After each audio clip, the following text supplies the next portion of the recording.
and Deputy Chief Minister Pawan Kalyan has emphasized in fact, from Andhra Pradesh, where Deputy Chief Minister Pawan Kalyan has emphasized that just as border security forces protect the nation, the state police must remain constantly vigilant about internal security.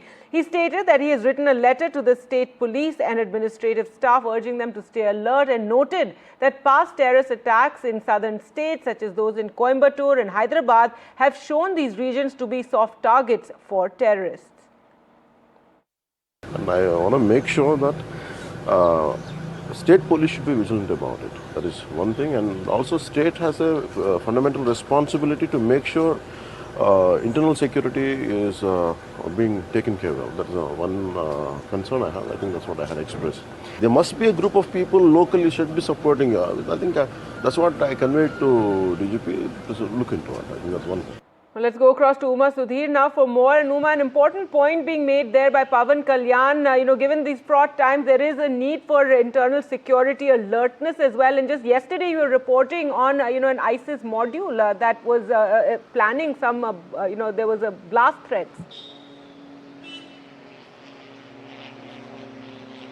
So the Andhra Pradesh Deputy Chief Minister has actually made a reference to that particular arrest that was carried out with intelligence inputs from Andhra Pradesh as well as counter-intelligence inputs from Telangana, leading to the arrest of two people who had potentially planned or suspected to have planned terror attacks in Hyderabad or elsewhere as well. And Pawan Kalyan has in fact written both to the Andhra Pradesh Director General of Police as well as to the Chief Secretary, saying that after Operation Sindoor as well, it is required that there should be a constant alertness on the part of all the different authorities and wings. And he has said, especially with regard to coastal security, there should be greater surveillance. And he has flagged four important categories of people, saying that there could be either terror sympathizers, or there could be sleeper cells, or there could be illegal immigrants. And he has specifically also mentioned Rohingyas and said that in the light of the kind of immigrations that we are seeing, he raised the question about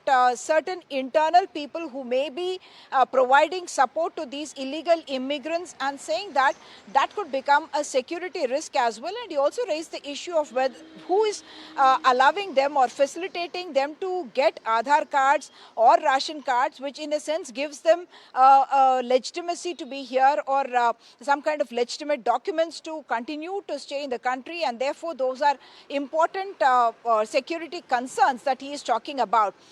Two other things that he spoke about was that when he had also visited the Kakinada port, he found that the vigilance along the coast has also been slightly minimal. And what he says is that different agencies need to be coordinating with each other, and that wherever any of these agencies, investigating agencies or intelligence, is able to get inputs about anyone having any kind of a past terror activity or links with any terror groups or sympathizers of what we call as the Islamic State, the ISIS, he's saying all of that should be brought to the attention of the higher authorities so that a comprehensive investigation can be carried out, and any kind of terror activity can be curbed at the very beginning itself. Back to you.